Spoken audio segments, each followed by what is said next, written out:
thoughts on the big perspective regarding the Ukraine? Humans can catch a virus, as in the COVID virus, but there are also mental viruses, and these are like negative waves of insanity and destruction. And similar to how a body virus can make one sick, these are social viruses that make a society sick. And it can be aggressive and abusive and reactionary, and that's what we have here. But this is one time in many, many examples of that throughout history, where there is a channeled force of a person who is not part of the light path, but is more selfish and focused upon short-term greed and negativity. And that person then can be filled with the virus that then other people catch, and then we have war and destruction. This has happened many times. This is a sickness there in that part of the world. And this is especially sad because Europe was the place of 2 world wars, very ugly outbreaks of negativity. And here it is again after one thought that was a part of the past. But the underlying dynamics that can create that are still active. The greed and selfishness on an emotional level, but the system of capitalism that is only interested in short-term gain and profits bypass the human ideals of love and caring for one's brother and sister.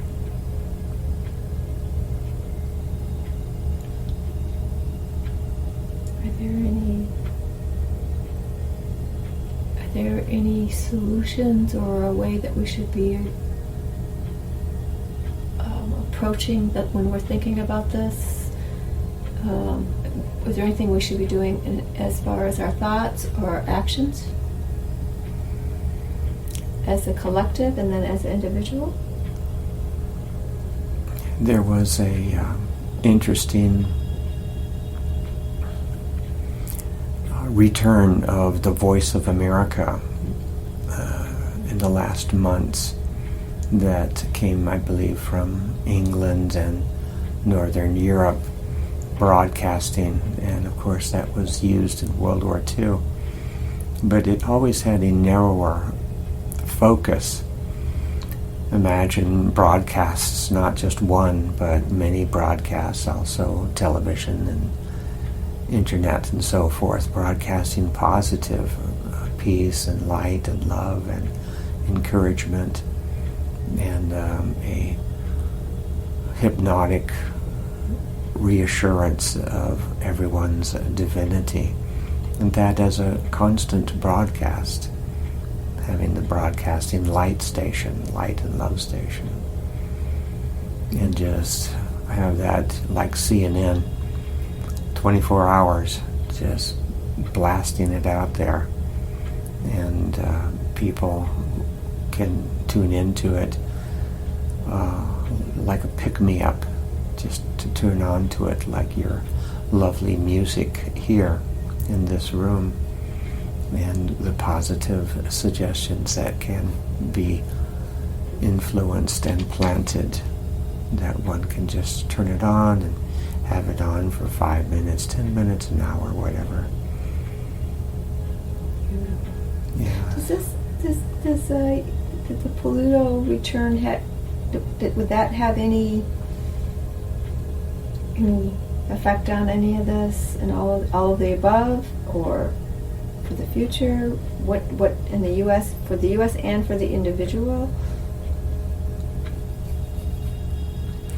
The Pluto return is like the pond in which someone stomps through, and it's not, imagine it being 3 feet deep, not very deep, but with a muddy bottom, and it was very clear before, but then when people stomp through it, all of the mud comes up, and then it is not clear at all. It turns a brownish gray, and that's what's happening in the U.S. right now. There's a lot of debris and muck just floating around, and it's also as if the sewage pipes were backing up, and there's a lot of negative filth that is again being expressed and spread.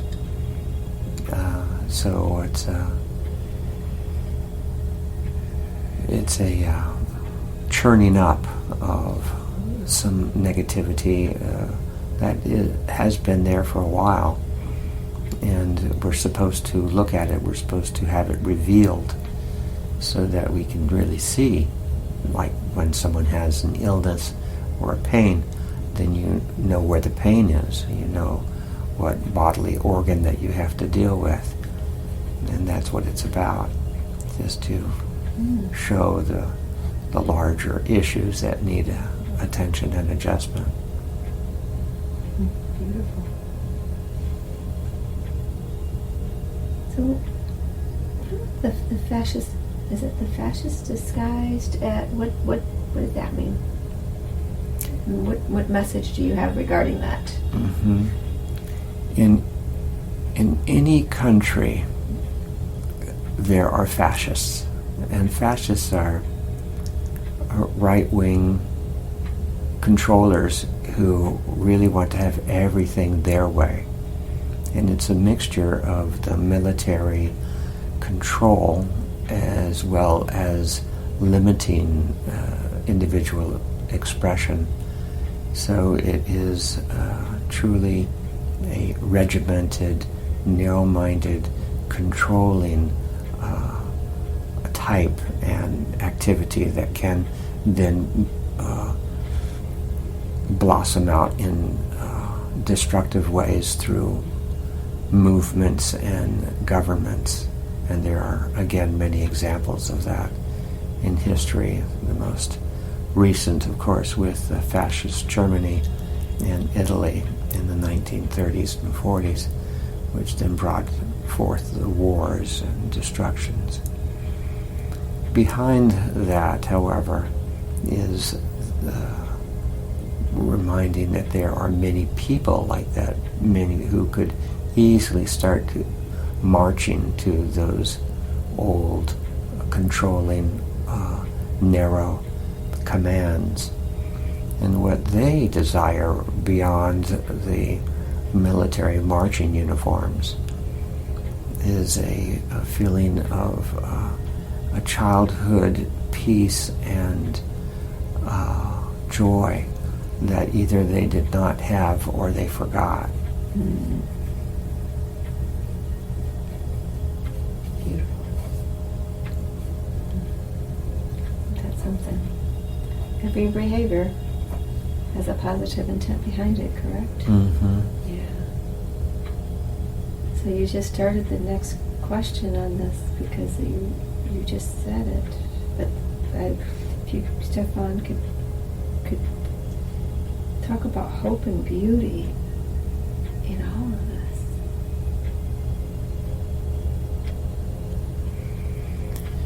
We do need to express our love and our hearts.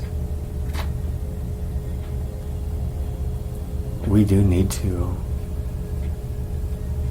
see the light and good in each other. And there are times when people get together in rituals and ceremonies with music and sing-alongs, when people can collectively raise the vibrations, when people can hold hands and recognize that there is light and love and greater hope in the world. Sometimes that gets hijacked with a narrow focus, like a church meeting, and then any glory has to go towards a particular focus point that has been organized and overly structured over the centuries. But this is more of a free movement of light, when one is spontaneously dancing in a joyous manner to music with good and positive lyrics. And lyrics then can be like hypnotic suggestions that plant the seeds of light and positive directions, individually and collectively.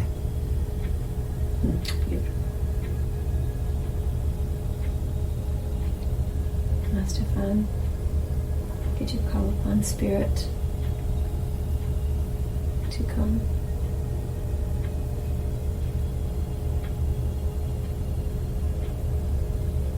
And give the message that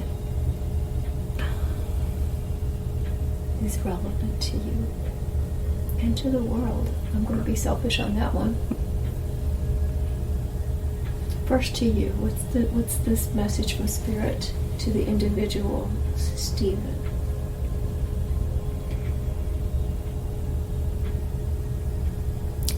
I find myself here upon Gaia, the earth, a huge sphere of life, glorious and alive, and wishing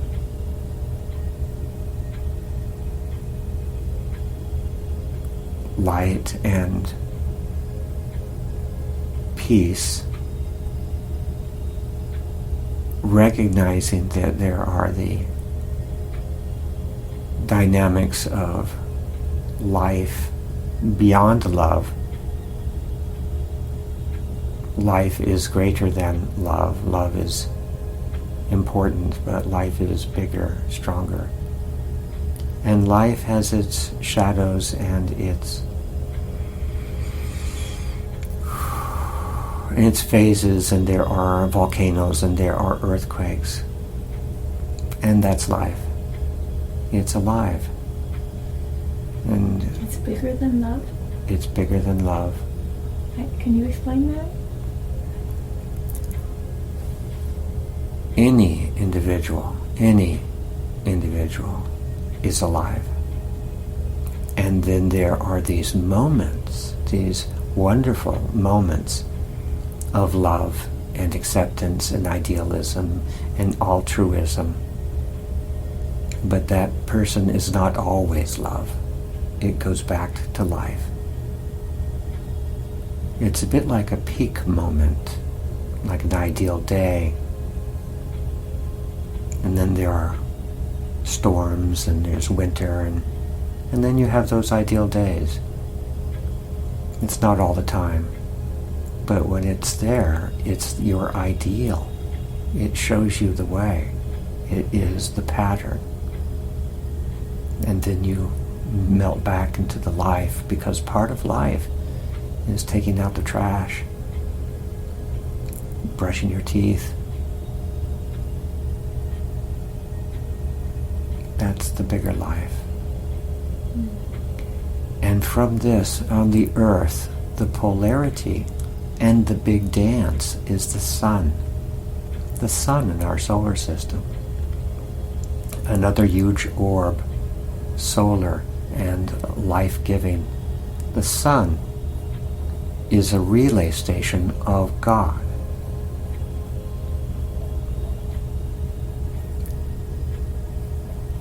The divine, all and the potential of everything right there, focusing, shining through, and always giving. Sun is giving light, light, light, streams and rays, always giving the light and love. That is the eternal.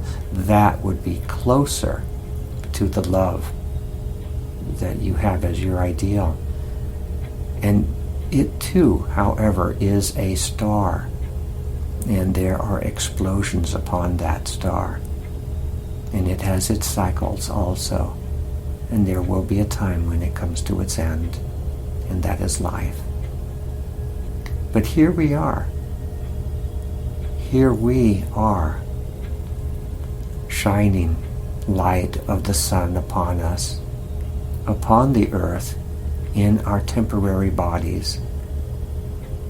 And the body is a part of the earth, the flesh, and animated, sparked by the sun, giving it ideals and forms and desires and goals. The flesh and the spirit combined right here, and this is the miracle. This body, these lives, our lives, all wonderful miracles. And if we remember that, if we acknowledge that, how can we harm these miracles? How can we harm other miracles?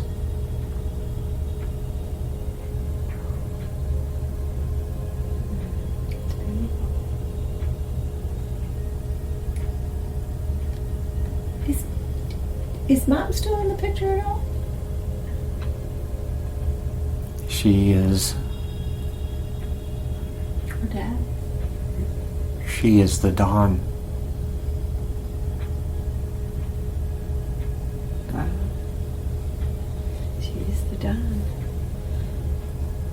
And that's her name too? Yes. That's beautiful. Do you have any messages you want to give Mom before we end the session? The dawn is just that moment, a particular time of the day in the early morning when the sun first shines over the horizon. And with it is the potential, is the hope of what may come.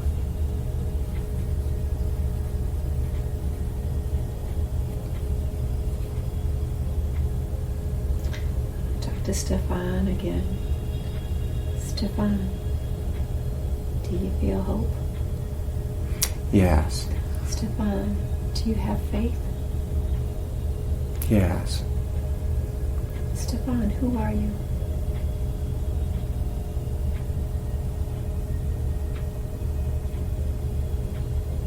Faith and hope, like the dawn that shines its individual light, recognizing that dawn moment will not last that long, but it could be a glorious light, a glorious dawn, a glorious moment, a wonderful opportunity within a short amount of time upon this earth to express as yet another individual possibility via Stephen. But there have been many Stephens. Beautiful. Are you willing, Stephen, are you willing to commit to embracing the dawn? Yes. Take a deep breath in and exhale. Is there anything else that your higher, wiser self or spirit wants to share before we end the session?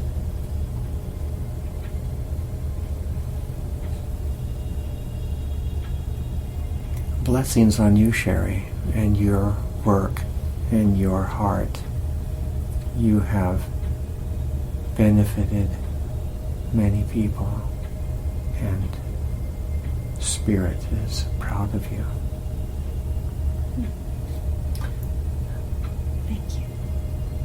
I grateful for having this experience with you and you sharing this with me.